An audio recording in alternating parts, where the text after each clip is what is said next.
Good afternoon, everybody. Hopefully, everybody will be entering the lobby now and then into the main meeting room. Sorry, we're a minute or two late. We've got a bit of time for this, so I think we'll be fine. Right, just wait another second or two to make sure everybody's in. This is about half of the attendees that registered, which is pretty standard for these kinds of things. As you may know from webinars that we've done with Agilysys in the past, that we do make available a recording online afterwards via YouTube. And that's the way that a lot of people like to do it. Lots of people like to register and then come back and watch it at their leisure. Sometimes people can't always make the meeting at the set time. We also do make available the presentation slides as well. So that'll be from all of us that are taking part in this today. So I'm sure you've all been on 1 million webinars in the past and know how it all works. You can use the chat to have a chat with each other. You can use the Q&A function as well if you'd like to ask specific questions. People still get confused and use chat for questions. We don't mind. We'll make sure that we pick those up. So yeah, please do make sure that you ask questions because that's what will keep us going throughout the full hour. So yeah, we've got about 30 or 40 minutes worth of content planned, maybe a little bit longer. Let's see how that one goes. We've got a few live demonstrations of web technology, which is always a bit of a warning sign, but hopefully that'll work as well. Right, okay, so welcome everybody to this RSGB Joining the Dots webinar on deprivation and road safety. So this is something that we're looking to do this year, and many of you will be aware of the National Joining the Dots conference that happens every year. What we're hoping to do is have monthly webinars using the same theme as well, so people can continue to engage on these important research and data related topics on road safety throughout the year. And yeah, hopefully it'll build up into quite a catalogue as we go on through 2024 and into 2025 of interesting topics that you can all engage in. So yeah, as I said, with that we made available online. So I'd like to welcome my co-presenters on this. So we have Zoe and Raph from TfL. Are you there? Yeah, they're there. Jolly good. Oh, technology's working fine at TfL. I can see all in the room together. And we're going to be talking about the topic of deprivation and road safety. So interestingly, when we planned this one out, I thought surely we've done a webinar at some point, either in Agilysys or with other people, about deprivation and road safety in the past. And it turns out that we haven't. We may have brushed upon the topic in various other presentations, but we haven't done anything that's specifically related to this. So what we're going to do is I'm going to talk through at the beginning a little bit about the national picture on deprivation analysis, and then Zoe and Raph are going to go through some of the work that TfL have been doing on their dashboard. Then it'll ping back to me to give some examples of work that others have done, but also we've done over the last couple of decades, actually. And then we'll finish off by taking in any questions and answers that you guys have got. So yeah, let's move on then, and let's talk a little bit about what we already know about deprivation and road safety. So some of you may be aware, some of you may not be aware that actually Department for Transport have already published some analysis. So this was as a fact sheet, as an addendum to the Recording Road Casualties Great Britain analysis that was produced last year. So here's some of the headline figures that they showed in that report. You can see the link on the bottom there, or you can just Google it, of course. And they found that a higher proportion of road casualties lived in areas of high deprivation rather than low deprivation. Now, that might be a surprise to some people. It may not be a surprise at all, given that this is something that we've chosen to talk about today. And we're going to show some of that in detail later on. Now, they've said over the last 5 years that it's shown broadly similar patterns, although I'm going to show a chart in the moment and I'll let you make your own mind up on that one. Especially as it does look as if there has been a slight increase in that gap.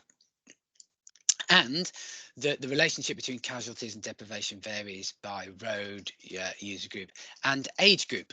So I'm not going to talk too much about age group here, but we have got some stuff that we're going to show on road user group. So yeah, let's just have a look at some of the charts that DFT have provided. So here is the first one, and this is showing that relationship. So they've showed it between most deprived and least deprived. So this is based on deciles. So those of you that don't know what a decile is what they do is they split casualties up by IMD into 10 equal bands. So a decile, or every 10%, something like that. They've chosen to show it as a line chart. Yeah, I suppose if you want to stack individual years on, that's fine. You can show that as a column chart as well. And broadly speaking, what you can see is down towards that left-hand side, most deprived communities, people from those most deprived communities. Remember, this is looking at home postcode, are more represented in the casualty data than those in the least deprived areas. And then this is that trend line that I showed you. So what they've done is they've just shown the top and bottom decile within there. And you can see that within that most deprived decile, so that's the darker color one at the top, does appear to be increasing ever so slightly as a percentage. Onto the last two before I hand over to the TFL team. Let's have a look at what it looks like by individual road user group. So here we've got 4 different charts in here, and it's showing bus, car, motorcyclist, pedal cyclist, and pedestrians. And again, along the bottom of those, we've got those individual deciles. Now, this is showing the representation of them.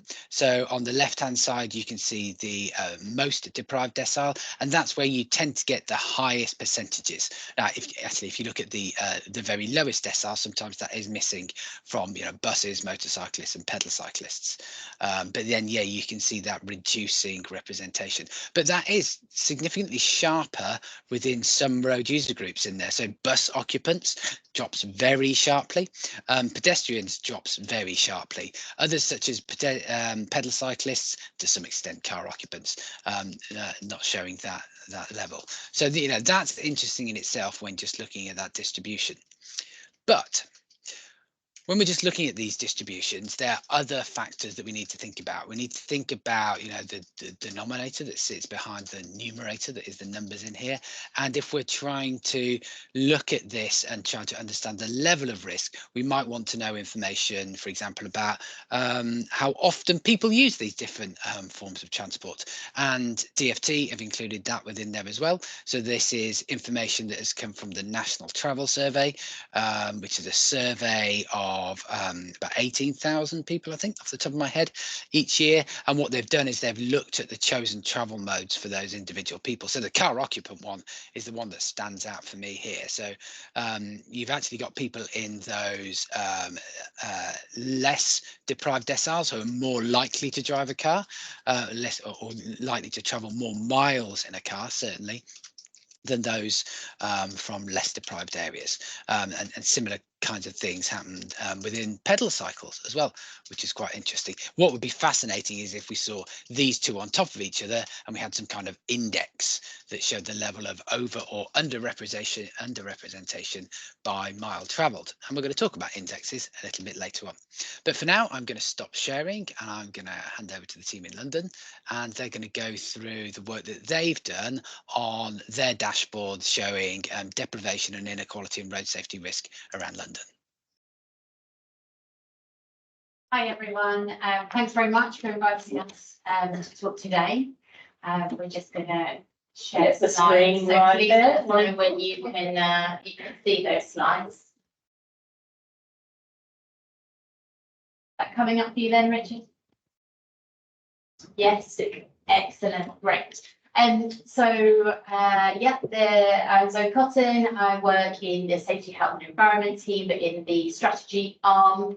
And hi, I'm Raph Canty. I work in the sort of data and analysis arm of the team.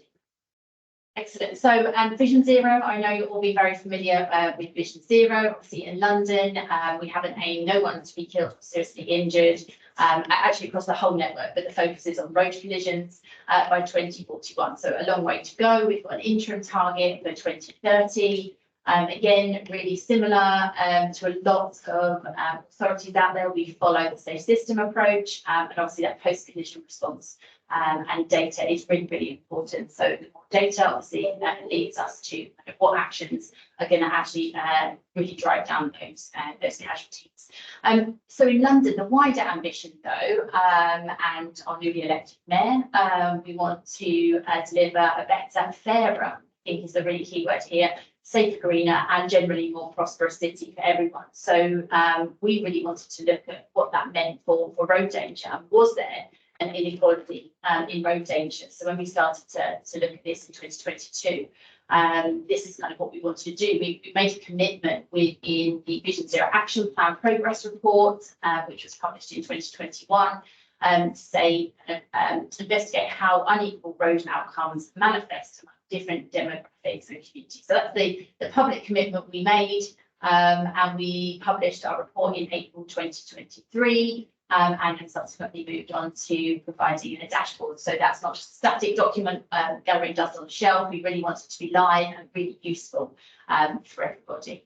And the outcome, I suppose, we wanted to inform investment. We wanted to look at prioritisation, where resources and finances are sometimes short, so we can't do everything we really want to do, and also look at our communications and our engagement. So that's kind of where we started from, and in our journey to really have a look at what's happening there.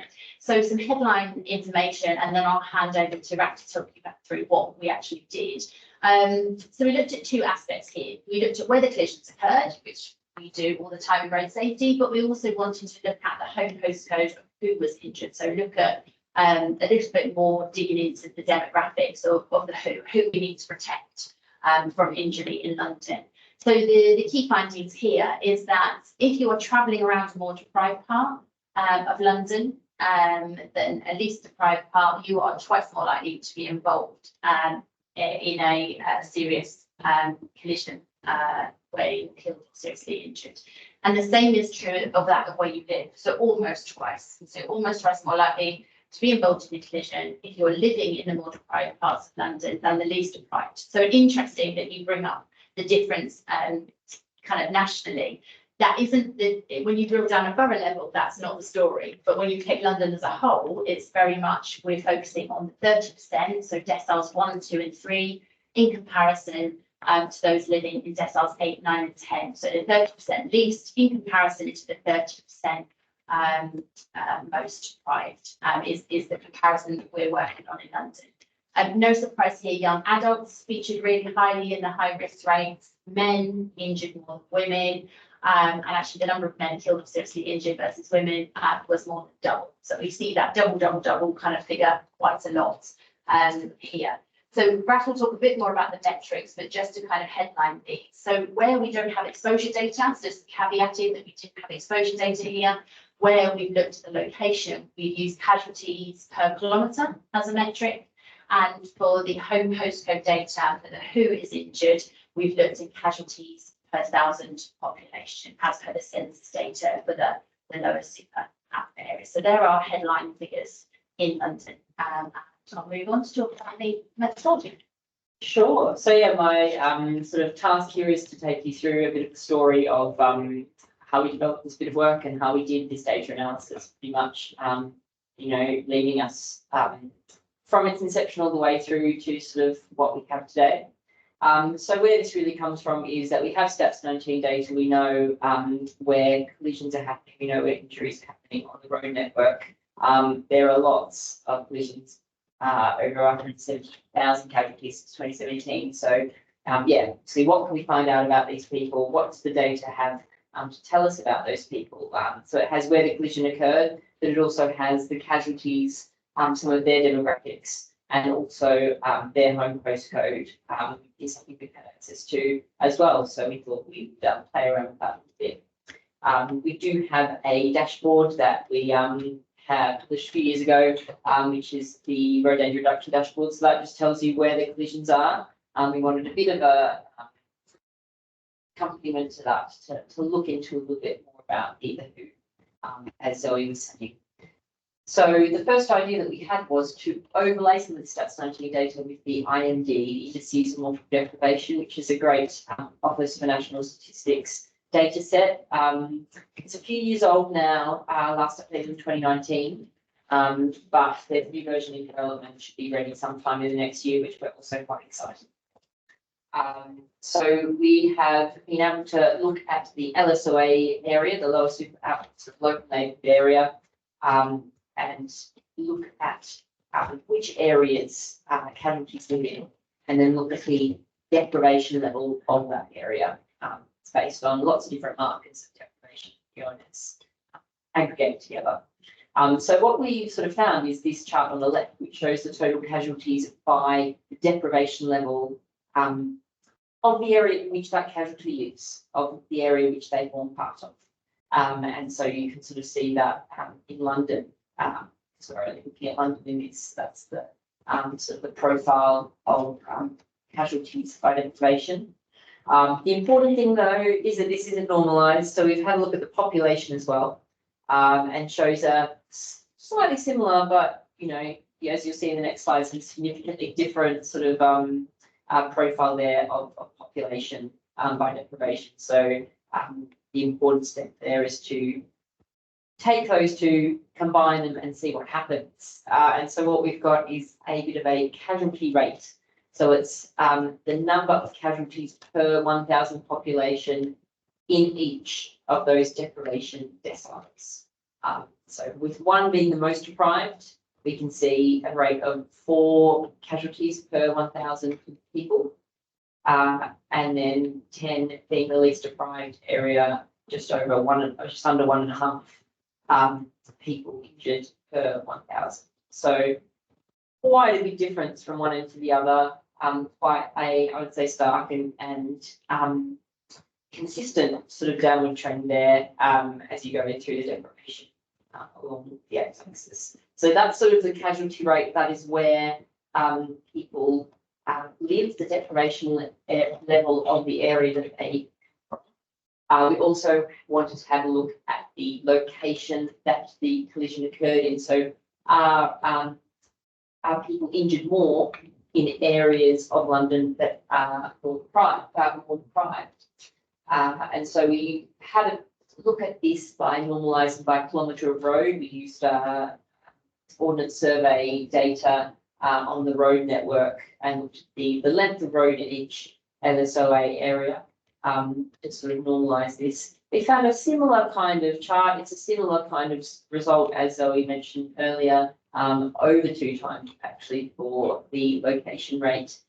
More people are sort of injured in this higher rate in those areas that are more deprived compared to areas that are less deprived. So those are the sort of outcomes from that data analysis exercise we published in a report. And then the next step was, how do we bring that to life a little bit more and put it in the hands of decision makers, of boroughs, of politicians, of people who want to make use of some of this data to try and help close that gap. Ultimately, we don't want more deprived people to be at high risk, and we want everyone to be injured less on the road. So we put it into Power BI. Basically, we published a dashboard on our website in January that's available for everyone to view. It contains injuries from 2017 to 2022 and a bunch of filters and things that you can use. And I do have a live demo here. We'll see how well this one works, that I can bring onto screen and just sort of show you around what this report looks like. So we've got some of the charts that you've seen in the presentation that I just went through. So some of this population and the casualties and that casualty rate linear sort of chart there. This page is about the casualty home postcode, so where the injured people live. And you can also see by year, which I think is quite interesting as well, to see how the sort of gap is changing and moving, the impact that sort of COVID-19 had on 2020 and 21 sort of figures as well, and where we've got to now is 2022. In the next few months as well, at least 2023 data now that's sort of finalised. So you can look at this by boroughs, which is sort of, I think, where it comes to life even more. So you can look at just one particular borough, it will filter, it will show you what the picture looks like there.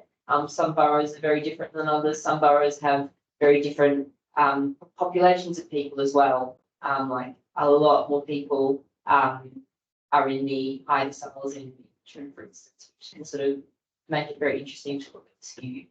So you can look at all of that, and you can also look at different modes of travel. So while car might kind of look fairly similar as sort of the overall, sort of something like pedal cycle might look a little bit different. We can really sort of look at a bit why that might be, which can be quite insightful as well. So there's lots to look into there. I won't ramble too long, but we'll see if this map page works. This is sort of another bit of the magic. You can see on a map the areas of a borough that you select, or you can select all of London as well, and sort of where the casualty rates are higher. Sort of zoom in, look at the sort of the highest ones or the lowest ones, sort of see what the local neighbourhood's like there, and maybe a little bit more of what we might do to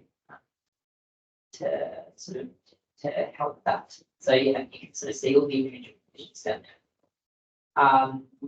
There is another 2 pages. They're exactly the same, but they're for the location that the collision occurred, so you can play around with that as well. And also it's sort of helpful to sort of show you what the collisions are, what highway authority they occurred in, and you can use the collision ID to cross-reference to other dashboard that shows you a little bit more detail of what the collisions that occurred there as well.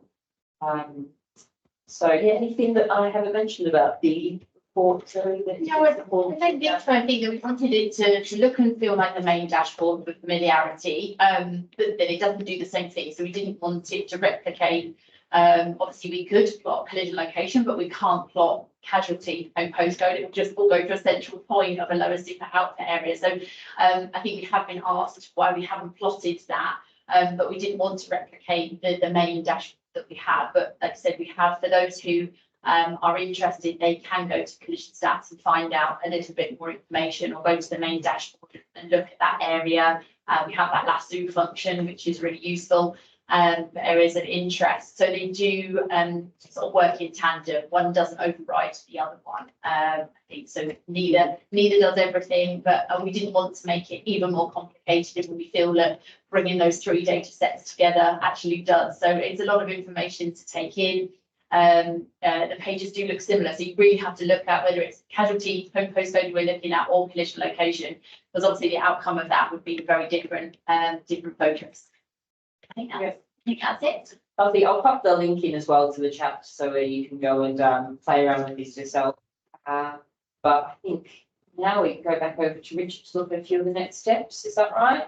Beautiful. Yeah, that's right. Thank you very much, guys. I'm sure there'll be various questions as we get towards the end, and if not, I've certainly got quite a few questions about it as well. Really good to see what it's possible for people to do using Power BI. Maybe many people on the call have used Power BI, whether they've thought about using this kind of approach themselves. But you do need to have the data there as well. And that's one of the crucial things that we'll talk about later on. So let's just go back, and I'm going to start talking about some of the previous analysis and work that's been done looking at this. So I will just fast forward us through to here. So what previous research has been done into deprivation and road safety.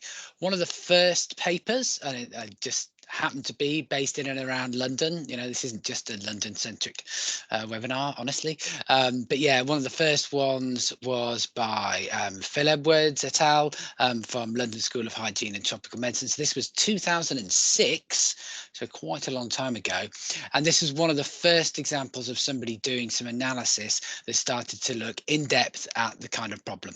And they did the same kinds of things. They looked at survey data, they looked at populations, and they looked at IMD and started to break it down by individual road user group. And that was the one that I certainly remember seeing, where it highlighted, the really big difference in pedestrian safety. And as we can see from some of the analysis that DFT did and Transport for London have done, not a lot has appeared to have changed, and in some places it's getting worse, and we might think about how we can tackle that a little bit later on. The second one is a report that we were involved with through road safety analysis. So this is a report that my colleagues Dan and Bruce and I worked on together, which was looking at child casualties. Now, this wasn't specifically set off looking at deprivation. What we wanted to do was to actually have a look at a disproportionate risk around the country. But what it did highlight is that some of that relationship appeared to be happening in areas that were more deprived. So, I think when you start to layer up these different things, you start to find very similar kinds of trends. And the third example as well that I definitely recommend that you will go and read through. If you've got a spare half an hour, you can go and read through Pedestrian Safety in Areas of Deprivation by ROSPA. So this was updated, just a couple of years ago, I think. And this, really does go into a lot more detail on deprivation, pedestrian safety, and even some of the ways that people are looking to try and influence those safety rates. So there's examples of research that's taken place historically, but there's still not an enormous wealth of information there. And this is where I'd just like to mention an opportunity that is coming up if you're somebody that would like to be involved in future research. So everybody, I'm sure, is aware of the existence of the Road Safety Trust, and that every year they have a large grants call. So this is where they put out an invitation for people to submit proposals based on a particular topic. Now, last year it was an open topic where you could submit on anything. We understand, and we've been informed by the Road Safety Trust, that this year the theme will be around deprivation. So very much encouraging people who want to carry out research into the impacts of deprivation, who want to look at how they can trial road safety interventions that could improve deprivation. So their website hasn't been updated yet, but it is going to be updated very soon, we understand, and they will have full details there for anybody who wants to get involved in submitting a grant application. So yeah, definitely something that I think a lot of us in road safety are going to be thinking about over the next few months. Just talking a little bit more about that work that I did 14, 15 years ago now, looking at deprivation and road safety for children. The thing that we tried to do, first of all, was to look at that child road casualty risk rate. Now, we did this per head of population, as TfL did within their work. So we tried to express the numbers as a rate, because just showing the areas that have the most child casualties isn't going to be very interesting. You normally end up with places like Kent being the highest because it's the biggest local authority in terms of traffic and roads and things like that. But what we did is we looked at it by head of population and then presented those results in, well, a league table, because that's the way that it's easy to present these things. So if you look at the top, you can see that these were the 10 worst performing authority areas. So you can see the rate that we expressed there was looking at a rate of 1 child in every 206 in Preston were a child casualty in the period of the analysis, in that 5-year period of analysis. Compare that to the bottom, and we're going to ignore the Isles of Scilly here, because obviously they had a very small number, if I might have even been 0, which ended up in that result.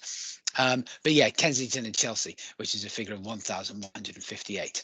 Now, this could reflect many different things about those two different communities, including mode choice and level of safety on the roads, etc. But I think what we did back in 2010 was to highlight this huge disparity. And then within that, we managed to have a look at the socio-demographic profiles, ages within that report as well. So what I'm going to talk now is about how we present those results. So one way that we present those now through road safety analysis and MAST is through headliners. And basically, we do all of the analysis when the DFT Stats 19 results are published, and then we churn it out at individual local authority level. So we do that by doing that postcode level matching. Department for Transport do actually produce a list of IMD for individual collisions, and they produce that within the published data set. So you can see that at record level, but that is only matched to medium level super output area, I believe. We can go down into a bit more detail on that one. But then we also include ACORN socio-demographics. Now, I'll forgive you for not understanding what ACORN is. We've certainly been talking a lot about Mosaic. That's by Experian over the last couple of decades. ACORN is the new socio-demographic profiling system that we've started including within MAST here. So many of you are aware of these profiling systems. What it does is it breaks every single postcode down into a group, subgroup, and then type. And then what you can do, because you've got Stats 19 data measured at postcode level, you can start to analyze and match those individual casualty groups. Yeah, so the way that ACORN works is that Canty, who are the company that organise it, collects all these various data sources, including lots of census data out there, some open data, government data. They put it all into a big machine, not too dissimilar to Bertha, I'm sure, and then carry out all of the analysis on it using various different machine learning methods. And then they allocate every single postcode to an individual ACORN group. So yeah, that means that we can then do that matching up. And then they enhance it with lots of other information available once they've done all of that analysis of deciding what the different classifications look like. And we'll show you some outputs from that in a moment. So what we do within these headliners then, instead of just showing those raw IMD totals, we make sure that we do indexing. So at a national level, you don't really need to do indexing because the IMD is split up almost 10% in each individual band. It actually goes up and down a little bit as populations change over time, but it's more or less 10%. But if you're looking at an individual authority area, it may be that the distribution of IMD is dissimilar to the national average. I'm going to suggest that it's always dissimilar. So what you need to do is you need to know about your populations within the individual IMD groups. And that's something that we do within the headliners. So I think perhaps one of the best things to do is for me to show you one of those now. So I'm going to stop sharing this one, and then I'll just share my web browser.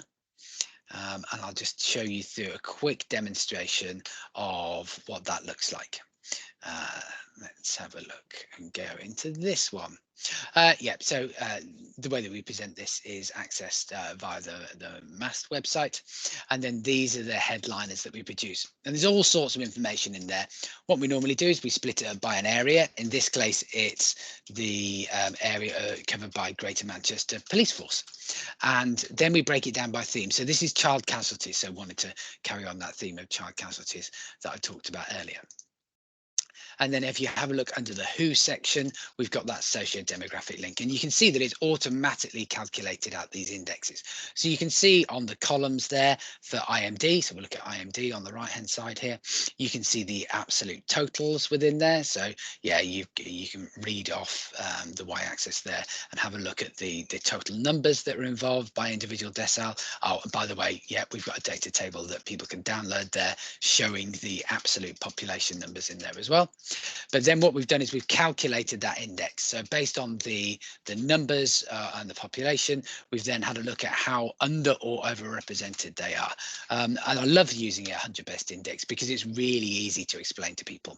If you see a value of 100, that means that that group area, whatever it looks like, is experiencing the number of casualties that we would expect based on the population side or road length or miles traveled, whatever it is that you decide to do. In this case, it's population. 100 means normal. So therefore, if it's over 100, it's higher than normal. So value of 124 means 24% more likely to be a casualty than you would expect. And then at the other end, 47%. So there we go, reverse that one, that's 53%, less likely than we'd expect. So it allows you to interpret these trends without having to think about what the population numbers are in the back of your head and doing the calculation. It automatically does it for you, and we make sure that we validate that every single year. So yeah, as well as seeing the absolute trends that are happening at this local level, you can then see what the overrepresentation is, which again is a pretty stark linear trend that's going on there, showing that it is people from more deprived backgrounds that are more likely to be injured as child casualties. Now, on the left-hand side, you can see that we've applied these ACORN classifications. Now, ACORN is just another way of looking at the communities. So instead of thinking about IMD as a community-based measure, use ACORN as a community-based measure. And you can see that, again, we've got the totals there. So actually, I think there's 6 or 7 different ACORN types there that have got pretty similar numbers in terms of the casualties, but actually there's quite significant differences in terms of the indexing there. So we've got as low as 113 and as high as 211. So yeah, if we look at that type S56, this is where you need to start having a look up. So yeah, within the MAST wiki, that actually anybody can access the MAST wiki. You don't need to be a MAST customer or part of a partnership organization. Yeah, you can have a look and see how Mosaic works, excuse me, how ACORN works, and you can see all of the information that's included within that. We've got an enormous amount of detail in there. But then crucially, you can start to click on any of these individual groups and types. So that S56 type that we're looking at there, here's the basic summary of it. So this is something that we've created within our team here. We've picked off a nice little picture here so you can see those kinds of areas. So what I've done here is I've picked up that S56 group in Manchester. Does look a little bit Coronation Street, doesn't it? Okay, maybe they've done that deliberately. And yeah, you can start to see things like the household income, neighborhood types, property characteristics. Let's just whiz through some of the other things in here. Yeah, we've got some more stuff on age bands there, education. We've got some interesting statements in here about whether people consider themselves to be an environmentalist, those kinds of things. Communication channel preferences. So in this case, this group is actually quite interested in receiving information via telephone calls. And then websites is next, then text message, but much less likely to respond to mail outs, for example, and not using Twitter either. But then really, who does use Twitter anymore since they rebranded it to X? Then we've got some transport mode insight, and I think this is a really interesting bit for us, given that we're working in road safety. Looking at the different modes of transport. So for example, here, 18.5% of people tend to travel to work on foot. That's really high. That's much, much higher than you tend to see within other areas. So yeah, we've got some car ownership information in there as well. So just flipping back to that headliner again. So I showed you how those demographics work, but of course, it wouldn't be something that we produced if we didn't have a map in there. And I just wanted to show our residency map. So this is exactly the same kind of thing that Zoe and Raph mentioned earlier, which is this output area analysis. So we've already done that for the whole of Greater Manchester here. So you can see the darker areas are introducing, highlighting areas that have the highest casualty rate. So you can see those pink numbers, 250 to 300. So getting on for 3 times. So I could click on there and then I could see this individual super output area. Let's just zoom into this one in the centre of Manchester there. If you wanted to find out more about that super output area, you can just go onto this website, census data. I do warn you, it's got various pop-ups and ads and things that you can have on there, but this allows you to quite quickly and easily have a look at the data associated with it. So let's have a look at the age groups in here. So it's showing the age profile here. So actually a really young population, age 20 to 24 is quite large. So it's 25 to 29. So more than half of the people that live within the super output area are between the ages of 20 and 29. And you can start to see the other information in there as well. You can then pick off everything else that was collected within the census. You've got this whole bunch of information that you can go through.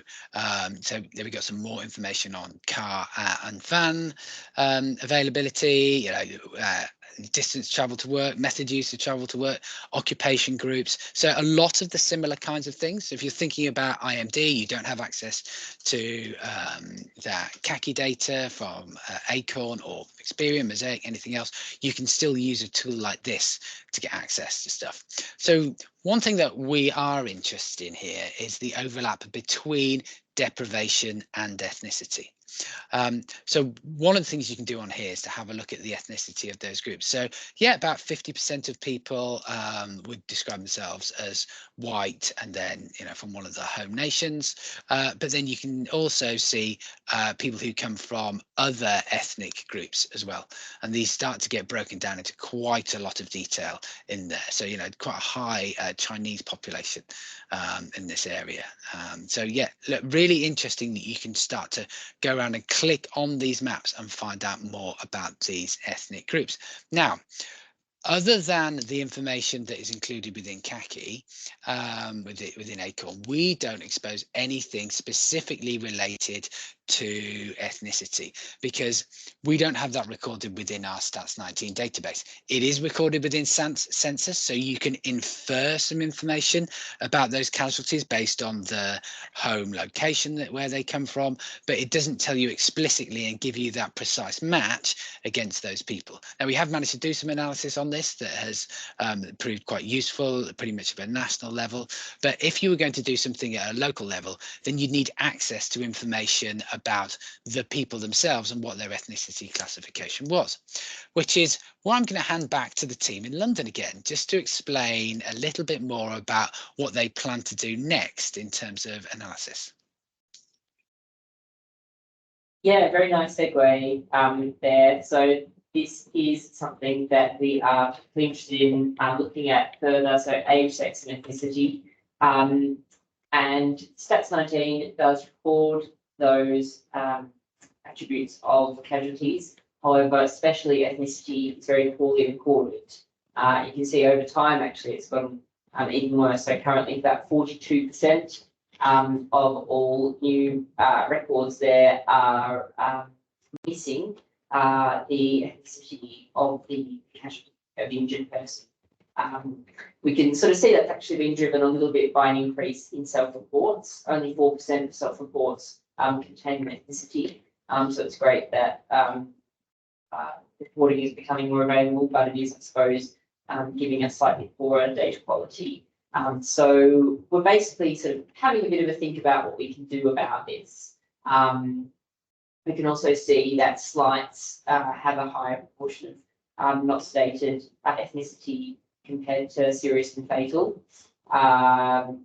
Also consistent with more self-reports, slights than the other severities. The ethnicity proportions generally are consistent actually between the self-reports and the police reports. So that's sort of something, at least we're not sort of getting too much of a skew of data in that regard.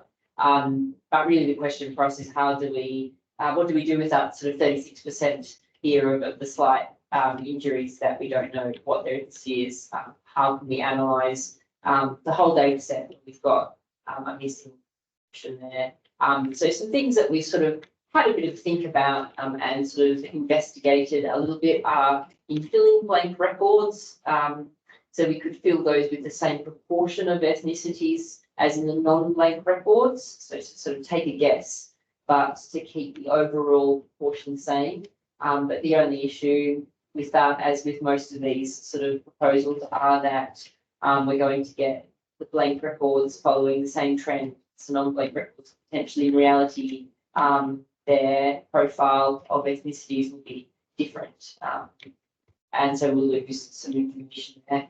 We'd also lose information by filling based on census, residential ethnicity, because potentially particular ethnicities are more likely to be injured than others, for a range of reasons potentially, but we could be missing something there. And we could also use some sort of regression or some statistical models of some cool technology there. But again, you know, we'd be only getting results as good as the data that we put in, and missing, you know, third of data really just does leave us in a tricky place. We've done a little bit of sort of had a quick look at a correlation. So to sort of remove this whole sort of problem and just look at another sort of source of data, look at the LSOAs that have their population of non-white ethnicity, and compare that to the casualty rates, and we found sort of moderate positive correlation. So the LSOAs with a lower proportion of non-white residents did have higher casualty rate, moderately. So you can sort of try and quantify some of that and do a bit of research. Of course, yeah, Richard's gone over sort of the ways that you've tried to sort of get around this as well. So I think that's just something that we keep thinking about, Zoe. So something that we'd like to be able to sort of look at more. We know deprivation. We want to see as much as we can know about ethnicity and age and sex. But yeah, I think that's all for our presentation. Yeah, that's where we've got to so far in our thinking. Cool. Thank you very much, guys. Yeah, it's been great to have you on this webinar today. I think it's certainly true that you're leading in this field. There are two tricky questions, though, that I've got. I'm not going to expect you to answer the first one, which would be why are people absolutely more at risk? Is it just exposure? Is it something more than just exposure? I don't think there's a lot of evidence that we have on that, and I wouldn't put you on the spot, but certainly, how would TfL use this information to help prioritise your work in the future then? Yeah, I think there's two distinct ways we can look at it. So looking at the location, obviously talks to scheme investment. So already within our kind of risk analysis and our road danger reduction kind of analysis work, we factor in there's a weighting on IMD. So we already look at that. However, I think we talked about kind of lack of resources, lack of funding. We can't do everything we want to do. So there's kind of a prioritisation aspect to it as well. So if we are looking at two schemes, but we only have budget for one, for example, could that be a deciding factor? Looking kind of with this additional piece of information. So we really see this as a complementary measure to all of the other kind of data intelligence led work we already do to look at where risk has happened, trying to look at where future risk is going to occur when we've got new cycle networks, for example, or new crossings, etc. So that really talks to scheme investment, but also from the home postcode perspective, we really want to be looking at the education on the site. So we've got a big school programme, the Travel for Life programme, which was originally called STARS. So we want to look at how we best place our efforts. So where should we focus? We work closely with the London Transport Museum that goes into schools to deliver kind of safety, not just for the road network, but for the transport network in London.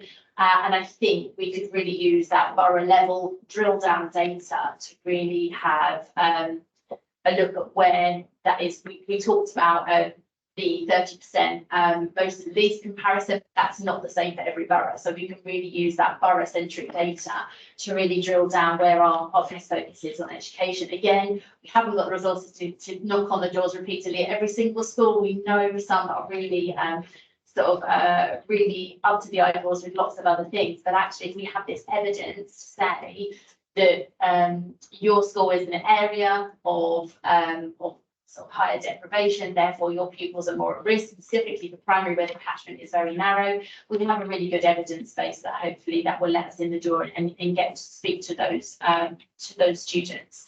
And the other thing is really to look at our marketing campaigns. So we purchase media. Is there a clever way we can upweight media in certain areas? So we're really looking at that A to B points, etc. So we haven't gone through everything we could possibly do with it, but they're kind of the obvious ways that we're kind of liaising with those other teams within TfL to really kind of push this forward. We've also got a new publication out, Equity in Motion, which really looks at making London a fair, inclusive city, and there's some road danger reduction actions really clearly in there. So we're feeding into those big strategic kind of documents as well as part of this work. So there's a lot more to do, but we're making good kind of way in terms of what we will do with this data. And I guess like that's only the tip of the iceberg, I think. Wow, yeah, you've certainly got a lot of plans in place, and using that data to help prioritize funding certainly makes a lot of sense. Whether that's prioritizing for schools, I know that that's something that quite a few people have done in the past just with road safety data.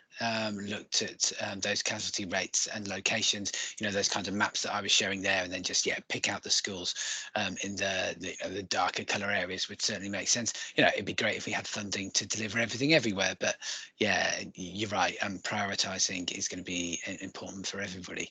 And then in terms of prioritizing where you do advertising, things like that, I'm sure that various people that run bus back advertising or bus shelters, other kinds of advertising boards can allow you to prioritize advertising, at least based on these areas. Whether that's the most appropriate method of getting through to people, I'm not sure. The whole ethnicity thing, I think, is really interesting. If we dragged out something on that we knew down to individual ethnic groups, you could look at working with local community groups. You could look at targeting ethnic radio stations, things like that, with safety messages informing people that they are at higher risk. It's a really fascinating area, that ethnicity and deprivation linking together, and they definitely do go hand in hand. Okay, we've just got time for, there's a couple of questions that came up here from Alistair. I will say that you've got another minute if anybody on the call wants to drop anything into the chat or into the Q&A. So Alistair did say right near the beginning, do the graphs showing percentage of KSIs by deprivation account for the higher population density? So I think this one came up when I was showing the DFT analysis, and because that was the English national analysis, it didn't matter, because the populations are more or less leveled out. I did some quick analysis. They're like no more than 0.1 or 0.2 of a percentage out. So it really didn't make too much difference. But yeah, if you're doing it on a London basis or any other local authority, you would need to take account of the higher population sizes. Then another one that's come through, which was regarding, I think that was my slide, which was the league table of local authority areas by childcare size. It'd be interesting to see this by expenditure on public transport and active travel infrastructure capita, given that 3 or 4 of the London authorities were in the bottom 10 or top 10, depending on which way around you look at it. I just wondering if you guys had any particular thoughts on that link with active travel as well, given that we've seen those links with pedestrians and cyclists especially. How do we get across those joint messages of, yes, we want people to be active, but we don't want to be scaring people at the same time by telling them it's really dangerous? Have you got any thoughts on how you do that in a joined up way? Yeah, that's a hard balance, isn't it? Obviously, we've got kind of targets, 80% sustainable travel, but a Vision Zero target. So it's trying to, it's not just tackling the actual involvement of collisions, but the fear of collisions as well to get over there. So it is a really hard balance. And as saying, you see a very different inner London picture than you do outer London picture, because we have more sustainable travel in inner London, and 80% or so 80% of our killed or seriously injured casualties within London are those walking, cycling, or riding sort of a motorcycle or moped. I don't really have a distinct answer to that, because I think that's still out. I think we have to look at case by case, area by area, and see where segregation is possible for cycle lanes, where we are putting in appropriate crossing points.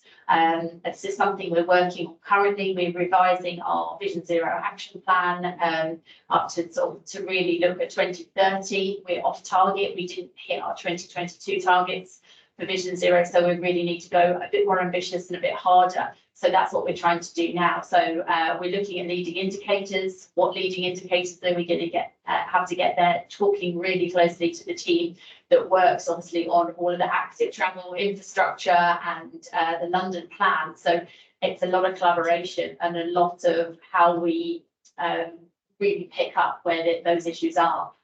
Which is a very woolly way of saying it's a very tricky issue, isn't it? Where you're trying to raise one but reduce the other, knowing that that's going to end in more conflict. And ultimately, it is just reducing unnecessary vehicular traffic. That's the end goal. So obviously, big schemes such as ULEZ in London. I know not everybody's cup of tea, but hopefully that you're limiting the amount of vehicular traffic and therefore collisions ultimately. So yeah, a tricky conundrum. I just see the chat come up there. Is it too early to collectively see any influence from the ULEZ zone expansion upon the steps? I haven't seen anything yet. There will be reports on that, and everyone's really watchful. We've had a lot of criminal damage and a lot of issues, but it's firmly that it's not going away, and the cameras will be reinstated. So we're really pushing hard on that. So yeah, I think that's one to watch out for. So I haven't, if you've seen any indicative information on that yet. So yeah, to see how that is faring, and obviously that's just that's one small kind of area in terms of where we fit in with the green agenda as well. Yeah, I think that's something to look for as we push more of the free data and that sort of available. Yeah, sort of keep an eye on, but I'm sure we'll be able to get more through. Yeah, you picked up on it there a lot. There's an enormous crossover between different policy areas around traffic and safety. Just don't mention 15-minute cities, otherwise we'll never escape. But yeah, you know, it takes a long time for these things to happen. You probably have to build the infrastructure. You know, the Netherlands doesn't have the safest rates for cycling because everybody's really nice and really takes care when they're driving. It's because they built a lot of the infrastructure. We need to build it. It takes a long time for this cultural change to happen at the same time. ULEZ is interesting. I was looking at some ULEZ data just earlier this morning on a separate topic, looking at the amount of journeys that people are taking place, and it is reducing because they are starting to think about what is necessary and unnecessary in terms of a journey. I'm sure if you ask most people when they're driving along, it's always necessary because it's their journey. But yeah, changing the way we move around our cities is probably going to be the thing that has the biggest impact, which means that we've got to make sure that we promote active travel. We need to make sure that there is safe road infrastructure for people to use, because that will then encourage them to do it. But then also balancing off actually making sure that people aren't seeing increased numbers or rates of people being injured on the road. But you know, that's the challenge that I guess transport has in our major cities, and it's been really good to hear from you guys today in terms of what you're doing. If anybody else on the call does have any examples of work that they're involved in or are really interested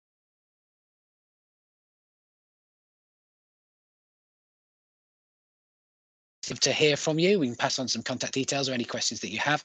I'm hoping definitely to see this conversation happening in the weeks, months, and even years ahead. So yeah, that's it. We've done our hour now. Thank you for everybody for turning up.